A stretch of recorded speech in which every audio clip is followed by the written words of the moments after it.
오늘도 이 법회를 통해서 법신불사님의 은혜로운 뜻을 알아차리시고 또 대종사님의 가르침을 새기고 다짐하는 시간이 되셨으면 합니다. 저는 오늘 정전에 스며 있는 대종사님 부총말씀이라는 부제를 달고 우리 마음을 공부하여 낙원 이루자라는 제목으로 여러분과 함께하고자 합니다.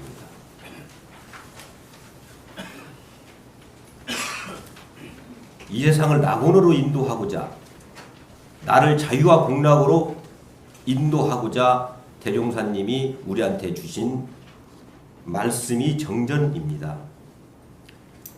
그런데 어떤 사람의 인생의 방향을 알 수 있으려면 그 사람이 무슨 말을 하는가 보면 알 수 있어요.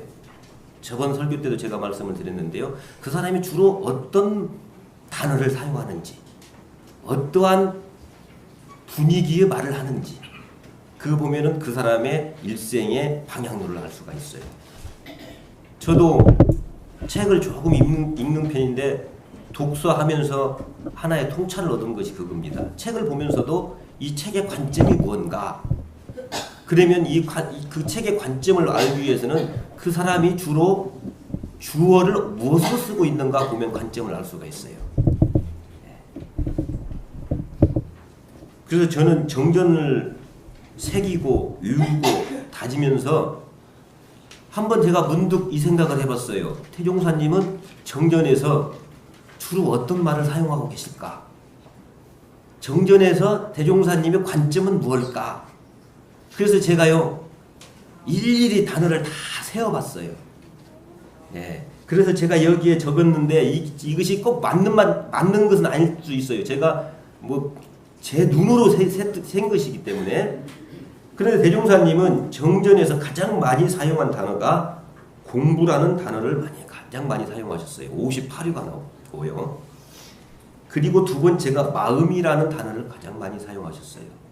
56회. 그런데 마음과 같은 뜻인 정신이라는 말을 39번 사용하셨고요. 자성이라는 말씀을 22번 사용하셨어요. 그러니까 가장 많이 사용한 말씀은 마음이라는 뜻입니다. 그리고 우리라는 말씀을 가장 많이 또 사용하셨어요. 그래서 이 세 가지의 단어를 제가 문장으로 엮어보니까 우리 마음을 공부하자, 이렇게 단어가 완성이 됐습니다. 바로 이게 정전에 스며 있는 대종사님의 간곡한 부축의 말씀이고 또한 경륜의 말씀입니다. 주어가 뭐냐면 우리예요. 우리. 그리고 목적어가 뭐냐면 마음이에요. 그리고 동사가 뭐냐면 공부하자입니다. 그래서 무엇을 하자는 거냐? 개교종계 말씀하셨죠? 낙원, 광대무량한 낙원을 이룩하자는 것이 대종사님의 경륜이셨죠. 그래서 저는 오늘 정진에 스며 있는 대종사님의 부축의 말씀, 우리 마음을 공부하여 낙원을 이루자라고 오늘 제목을 정해봤습니다.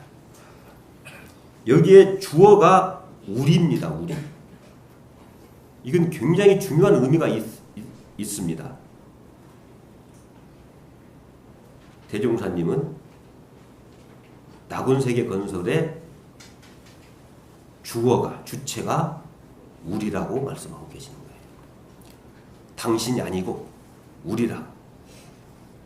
내가 길이요 빛이요 길이다 라고 말씀하고 계시지 않다 이 말이에요. 그러니 너희들은 내가 빛이고 길이고 진리이니 너는 나를 따르라 그렇게 말씀하고 계시지 않고 우리 함께 낙원을 건설하자 이 말씀하고 계십니다. 그래서 우리의 목표가 낙원이 된 거예요. 낙원이라는 거 뭐죠? 행복한 우리라는 말이에요. 행복한 우리, 행복한 공동체. 예. 그래서 주어가 우리이기 때문에 우리가 대종사님의 결론은 낙원일 수밖에 없어요. 그런데 여기에 신앙적 원리가 또 숨어 있어요. 우리라는 것이. 제가 어제 기도에 법인절의 의미에 대해서 말씀을 드렸는데요. 법인절의 의미는 단순히 우리가 법계 인증을 받았다는 데 그 정도의 의미가 아닙니다. 제가 어제도 말씀하신 대로 이 법인절은 기독교로 말하면 부활절과 같은 날이에요. 그런데 기독교의 부활절과는 근본적으로 성격이 달라요. 기독교의 부활은 누구의 부활이죠? 예수님의 부활이에요. 우리 대종사님의 부활은 대각이에요. 대각. 그런데 이 법인절은 뭐냐? 바로 집단적 부활이에요. 집단적 대각이에요. 이게 바로 우리 법인절의 특별한 의미입니다. 대종사님은 서로서로 부처가 되고 서로서로 복존이 되는 낙원을 건설하려고 하신 것이 대종사님이에요. 제가 어제도 얘기했지만 대종사님이 우리한테 오신 뜻은 당신의 종을 만들기 위해서 우리한테 오신 게 아니에요. 당신과 똑같은 부처를 만들기 위해서 우리한테 오신 거예요. 이게 바로 우리라는 거죠. 주체가 우리라는 거지. 주어가 우리라는 거지. 그럼 우리라는 건 뭐냐? 너와 내가 만나서 삶을 영유하는 거, 그게 우리죠. 너와 내가 만나서 삶을 영유하는 곳, 그게 우리요. 돼지끼리 사는 건 돼지우리라고 해요. 예. 여우들이 사는 건 여우우리라고 해요. 닭들이 사는 건 닭우리라고 해요. 사람들이 사는 것은 그냥 우리라고 해요. 왜? 사람이니까. 그런데 우리가 사람끼리 사는데도 돼지우리 같은 데가 있어요. 사람끼리 사는데도 여우우리가 되는 데가 있어요. 사람끼리 사는데도 어쩝니까? 저 맹수들이 우글거리는 맹수의 우리가 되기도 한답니다. 우리가 살고 있는 우리 가정, 우리 분당교당, 우리나라, 이 세계 가장 큰 우리는 뭐지요? 우주라는 거예요. 그게. 그래서 이 우리에는 단순한 이 공간적 바운다리를 말하는 게 아니라 그 속에 뭐지요? 생명이 움터 있어요. 기운과 의식이 생생약동하고 있는 거예요. 그것 보고 장력이라고 합니다. 장력. 거기에는 뭐냐? 우리의 생생약동한 힘이 있어요. 그것 보고 우리말로는 분위기라고 하죠. 분위기. 네. 여러분들의 가정의 분위기는 어떻습니까? 돼지우리입니까? 말할 수 없죠. 그 돼지우리가 아니죠. 네. 행복과 상생과 복전이 우리죠. 서로 기쁨을 나누고 서로의 고통을 나누는 상생의 우리죠. 네. 그리고 대종사님은 바로 그러한 우리를 만들고자 우리한테 오신 거예요. 그래서 필연적으로 주어가 너와 내가 될 수밖에 없어요. 우리가 될 수밖에 없었던 것 같아요. 여러분, 심낙한 스님이 멋진 말을 했더라고요. 여러분들 이 종이에서 무엇을 보고 있습니까? 심낙한 스님은 그렇게 얘기하시더라고요. 종이에서 구름이 떠가는 것이 안 보입니까? 이게 뭔 말씀일까요? 이 하얀 종이에 구름이 떠가는 것이 보이지 않습니까? 여러분들이 감수성이 예민하다면, 통찰력이 있다면 이 종이에서 떠가는 구름을 볼 것입니다. 왜 그러느냐? 구름이 없으면 비가 없을 것이고, 비가 없으면 나무가 크지 못할 것이고, 나무가 없으면 이 종이가 없을 것이다. 그러니 구름이 없으면 이 종이가 없을 것이다. 대종사님은 그걸 한마디로 말씀하셨죠. 이 세상의 모든 것들은 서로 없어서는 살 수 없는 관계들이라고 그랬죠. 예. 우리라는 것은 단순히 개체를 말하는 게 아니에요. 너와 나는 없어서는 살 수 없는 관계예요. 낙원을 이루기 위해서는 너를 목적으로 삼아서는 안 된다는 거예요. 아니, 수단으로 삼아서는 안 된다는 거예요. 그런데 우리 인생을 보면 어떻습니까? 나는 목적이 되고 나를 만나는 모든 것들은 수단으로 삼는단 말이에요. 이게 고통의 시작이에요.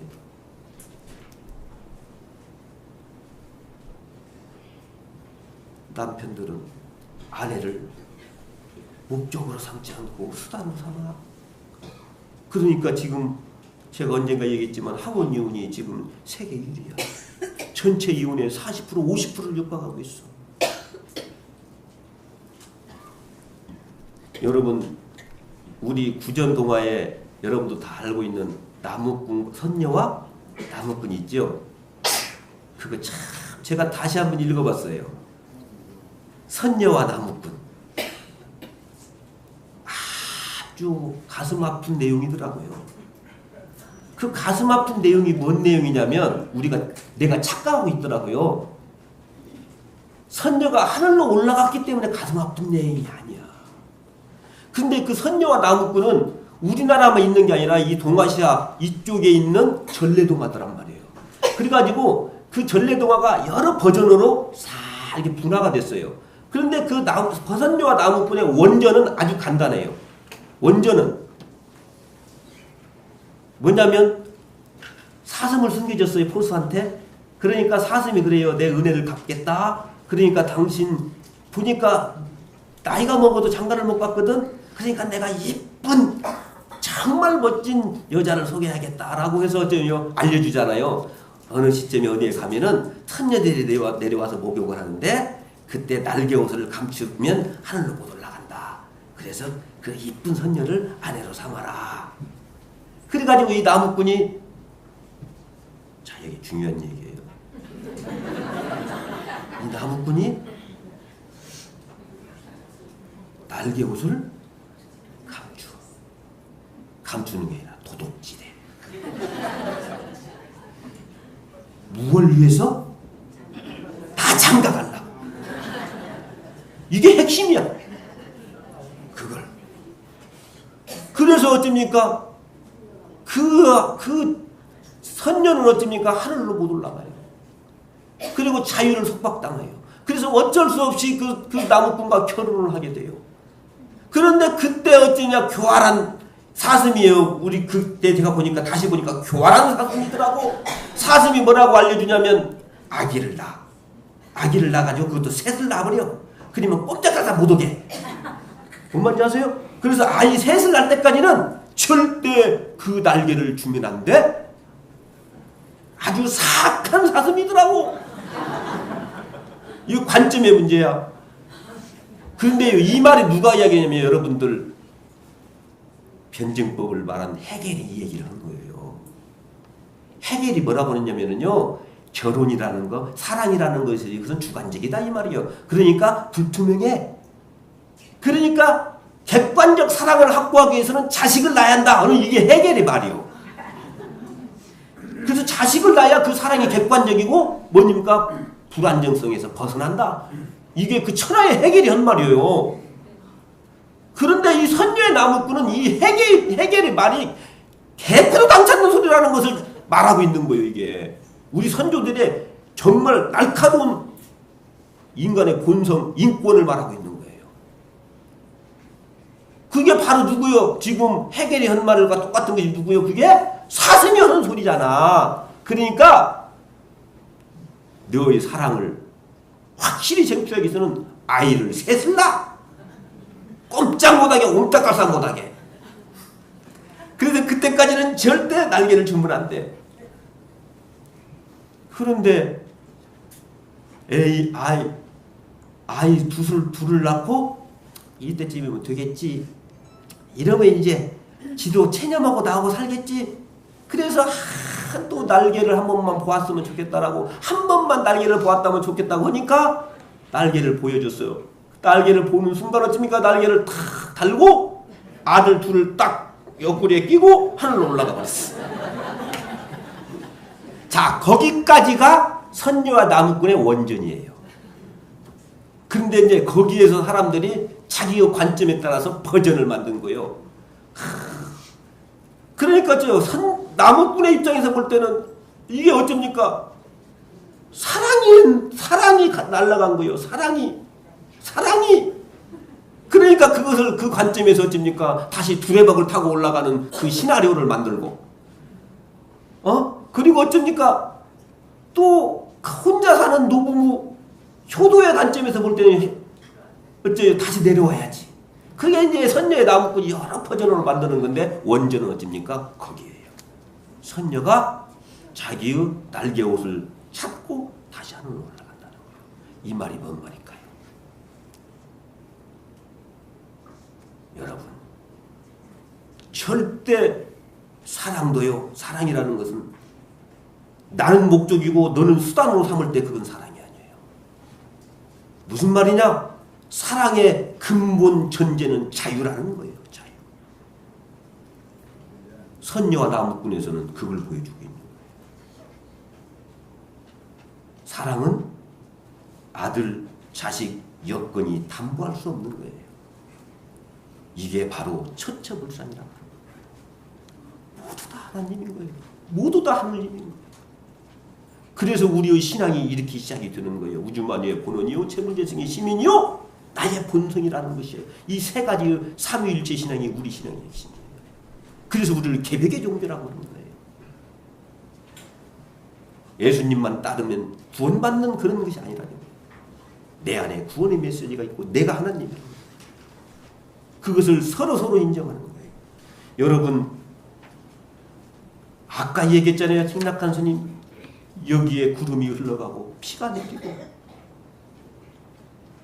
이 세상의 만물도 인간의 욕심이 목적이 되고 그것을 수단으로 삼았을 때 무슨 말이냐? 나무가 살 수 없는 세상에 우리가 살 수 있습니까? 바로 이 말이라는 거예요. 내 아내가 고통스러워. 여러분 그 고통이 누구 고통입니까? 내 고통. 내가 만나는 사람이 불행하면 그게 언젠가 아니에요. 바로 내 불행으로 다가오게 되어 있는 거예요. 그래서 우리는 대종사님은 이렇게 말씀하고 계십니다. 만나는 경계마다 경유심을 놓지 말고 존엄하신 부처님으로 대한다는 거예요. 경건한 태도와 청정한 마음과 경건한 태도. 여기에 우리라는 말에는 그 말이 있어요. 그러니까 만나는 사람마다 뭐냐 부처님으로 대해서.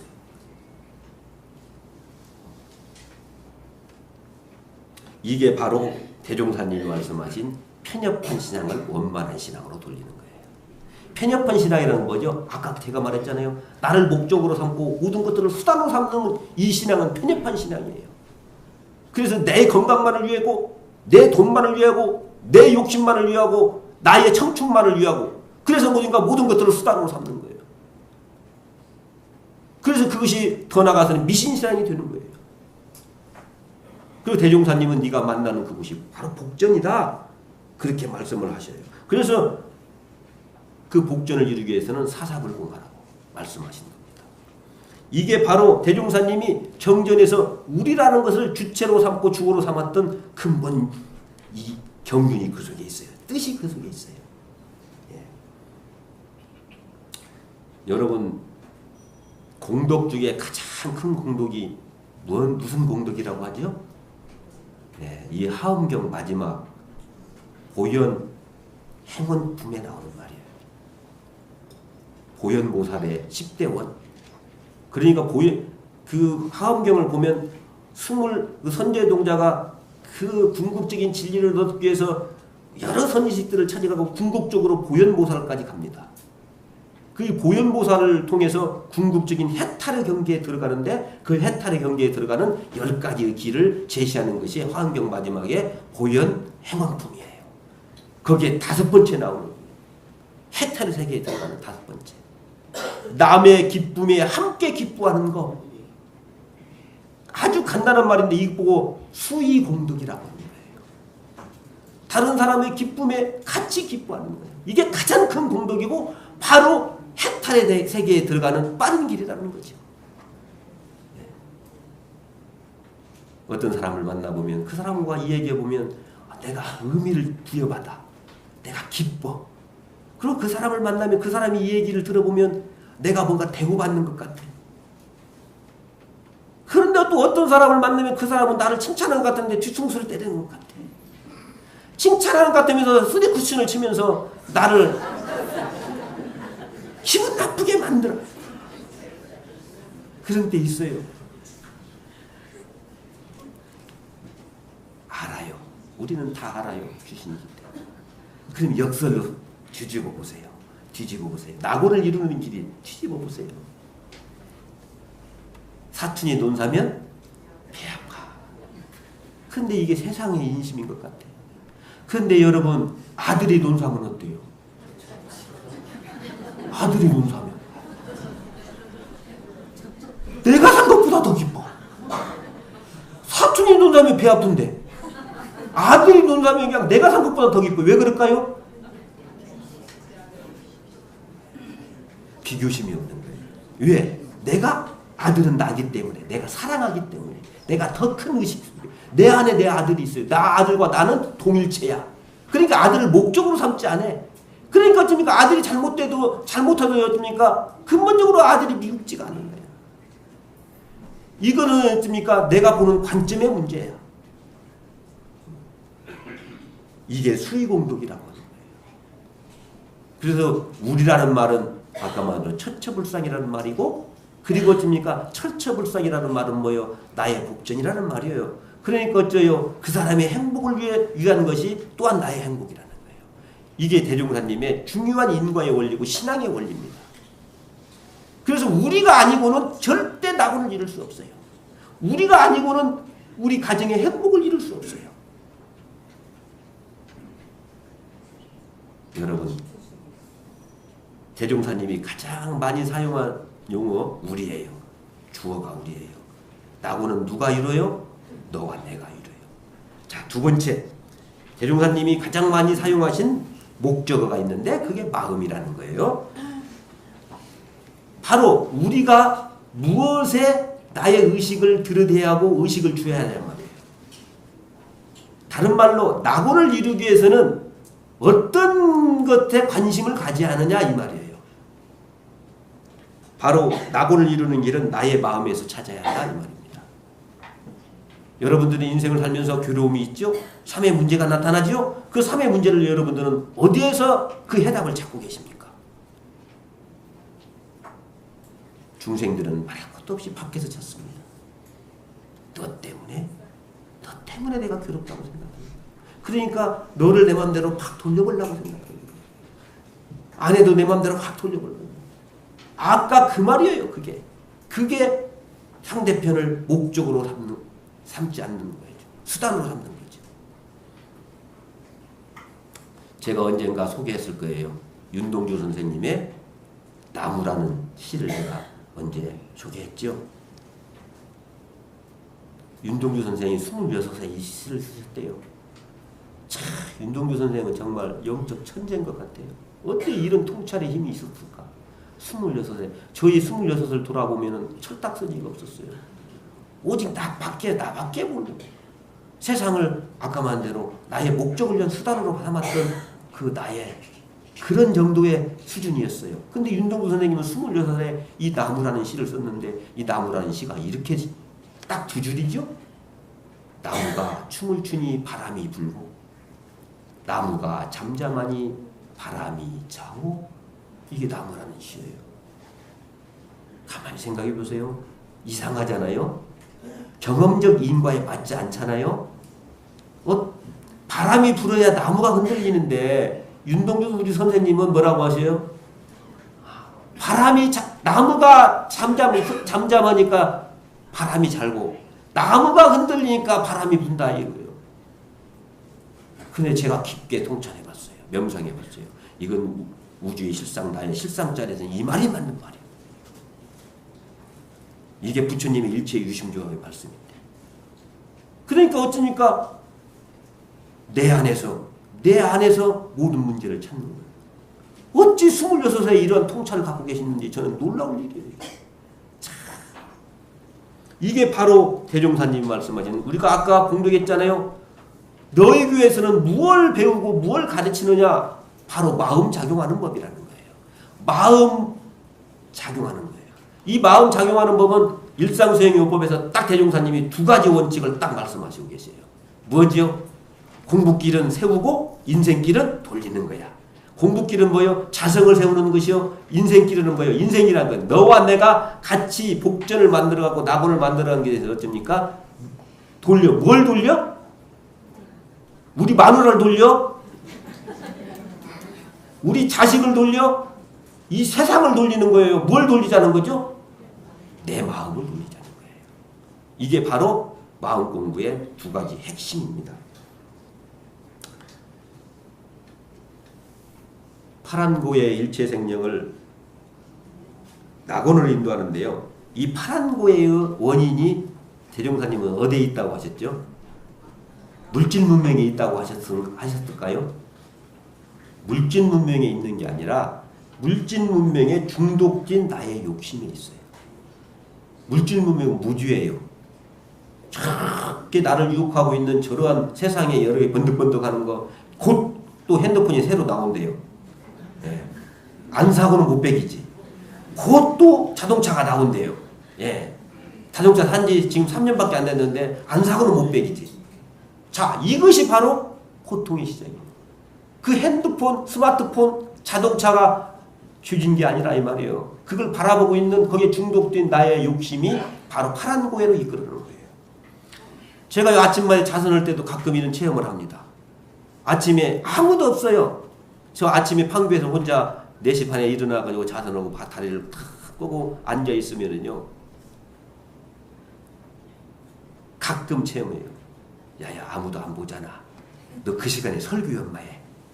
그 시간에 책을 봐. 자선 앉아있다고, 다리 꼬고 앉아있다고 그거 뭐 뵐 수 있어? 내가 깜짝 놀랐어요. 뭔 말인지 아세요? 딱 앉아있는 순간 바로 불같이 그 일어나요. 무언가 목적을 향해서, 무언가 효용성을 향해서. 그 시간에 앉아있어 봤자 아무 효용이 없잖아. 그 시간에 책을 봐. 그 시간에 설교를 연마하면 되잖아. 나를 가만 놔두지 않더라. 그때 저는 이렇게 외칩니다. 안 돼! 가장 중요한 것은 지금 이대로 앉아있는 거야. 의미 없는 거야. 의미 없는 것이 나한테는 가장 중요한 거야. 라고 저는 그렇게 외쳐요. 그리고 앉아있는 거예요. 여러분, 자선을 할 때 여러분들이 첫 오는 마구니가 그겁니다. 앉아있는 순간 바로 내가 이러고 앉아있을 때 한가하게 앉아있을 때가 아닌데 바로 그거죠. 그러니까 뭡니까? 나의 본래 자리를 찾고 멈춰서 나의 본래에 한없는 나를 바라볼 수 있는 그런 여유조차가 없어요. 끝없이 밖을 향해서 내 의식이 가고 있어요. 그러니까 자성을 세운다는 것은 바로 이것이 되지 않으면 자성을 세울 수가 없어요. 자성이라는 건 뭐냐? 끝없이 무언가 일을 하고자 하는 그 나의 생각, 그것은 허공에 뜬 구름과 같은 거예요. 그럼 자성이라는 건 뭐냐? 그 허공에 떠있는 구름이 아니라 허공에 비쳐있는 배경이 되고 있는 그 허공이라는 거죠. 그러니까 우리가 인생을 살면서요, 무언 일과 생각과 생각 사이에 있는 그 생각 사이에 있는 그거, 생각이 아닌 그거, 이해되십니까? 구름이 아니라 구름의 배경이 되고 있는 그 허공, 그것을 바라볼 수 있는 여러분의 마음에 힘, 여유가 있기를 바랍니다. 그것을 바라볼 수 있는 힘이 없으면 절대 자성을 세울 수가 없어요. 그리고 결국은 자성을 세우지 못하면 마음을 돌릴 수가 없어요. 계속 구름 따라서 나는 가게 되는 거예요.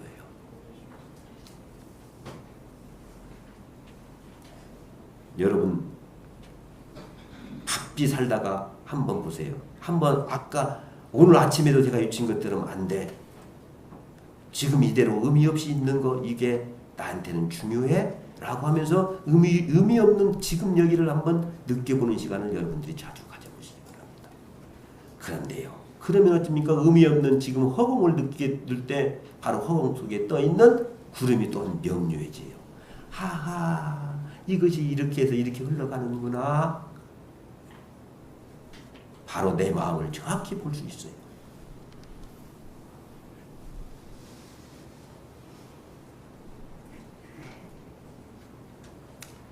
과거의 경험에 의해서 나를 몰아붙일 때 우리 인생은 잘 사는 것 같아요. 뭔가 의미 있는 것 같아요. 내가 일을 한 것 같아. 근데 어느 날 그 일이 나를 발목을 잡을 때가 있어요. 그래서 우리 마음은 무언가에 가득 차 있을 때 사실은 내가 허망한 꼴을 보기가 쉬워요. 그러니까 우리는 가끔 뒤돌아봐야 합니다. 내 마음에 무엇이 가득 차 있는지. 그래서 그 가득 찬 것을 조금 놓든가 아니면 내 마음을 더 크게 만들든가. 이런 연습을 많이 하셔야 합니다. 이게 바로 마음을 세우고 다루는 중요한 일의 시작입니다. 자, 그 다음에 세 번째인데요. 세 번째 가장 많이 나온 용어가 공부라는 거예요. 공부. 그런데 이 공부라는 것이 특히 원불교적 용어입니다. 그래서 훈련과 수행이라는 것을 통칭해서 대종사님은 공부라고 하셨어요. 그래서 내가 이 공부의 어원을 쭉 찾아봤어요. 근데 이 공부라는 것이 여러분들 중국에 쿠무 있잖아요. 쿠무.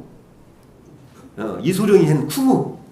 예, 그것이 바로 공부 용어고 똑같더라고요. 공부. 쿠무. 중국말로 쿠무인데 바로 이제 이 쿠무의 어원을 보니까 뭐냐면 시간을 들여서 무언가를 연마한다 이 말이고, 또 두 번째 뜻은 뭐냐면 몸을 통해서 몸을 단련해서 뭔가 탁월함을 얻는 것, 이게 바로 공부의 원 뜻이더라고요. 공부라는 것이. 그래서 대종사님은 공부라는 것을 어떻게 결론을 내주신다면 오래오래 계속하는 것을 공부라고 하셨어요. 그래서 여러분들 공부의 요도, 그래서 어떻습니까? 수행문을 대종사님은 공부의 요도라고 하셨어요. 그러니까 공부의 요도에 수행문 중에는 항상 마지막에 무엇이 붙어 있어요? 오래오래 계속하면이 붙어 있어요. 그래서 사막에도 봅니까? 정신수양 공부를 오래오래 계속하면 마음에 자주력이 생겨 수양력을 얻게 된다. 사리연구도 사리연구 공부를 오래오래 계속하면 지혜의 힘이 생겨 연구력이 얻는다. 작업취사도 작업취사 공부를 오래오래 계속하면 취사력을 얻게 된다. 이렇게. 그리고 자선에서도요. 자선의 방법 마지막에 이렇게 나와요. 자선을 오래오래 계속하면 시간과 공간, 처소를 원정무비라는 진경에 그쳐서 다시 없는 심락을 누리게 된다. 이렇게 나. 또 무시선법에도 나와요. 이 선을 오래오래 계속하면 철주의 중심이 되고 석백의 유민이 돼가지고 이렇게. 그래가지고 어떻습니까? 모든 진대지가 일진법계로 하한다고. 그러니까 오래오래 계속하면, 그래서 공부에는 바로 여기에 변화라는 것을 전제하고 있는 것이 공부입니다. 임계점을 넘겨야 하는 거예요. 임계점을. 그래서 공부에는 두 가지 뜻이 있는 것 같아요. 첫째는 뭐냐면 아까 말한 대로 무언가를 이루기 위해서 끊임없이 계속해서 공들이는 거, 이게 공부고요.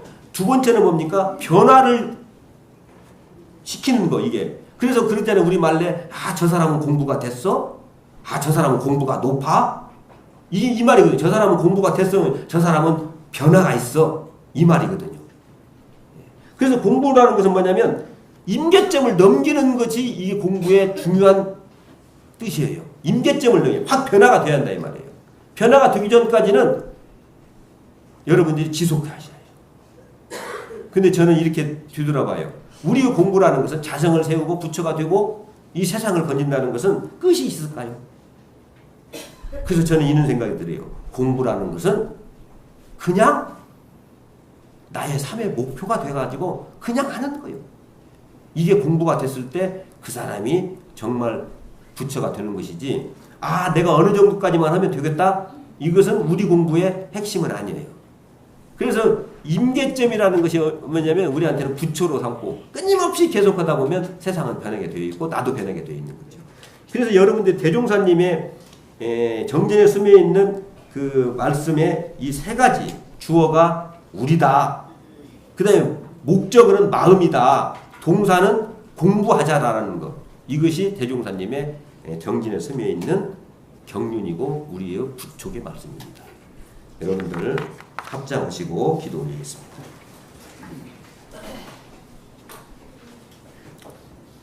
은혜로우신 법신불 사언이시여, 정전을 통하여 우리 함께 마음을 공부하여 광대무량한 낙원을 이루자라는 대종사님의 간절한 부축의 말씀을 듣고 있나이다.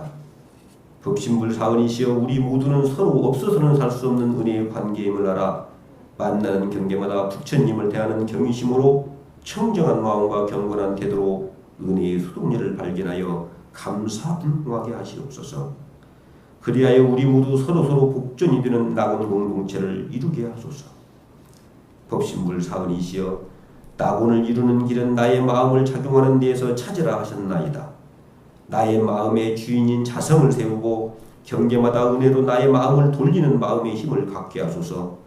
그리하여 나로 인하여 모두가 행복한 낙원 공동체가 되게 하소서. 법신불 사언이시여, 우리들이 감사불공의 신앙과 수양연구 취사의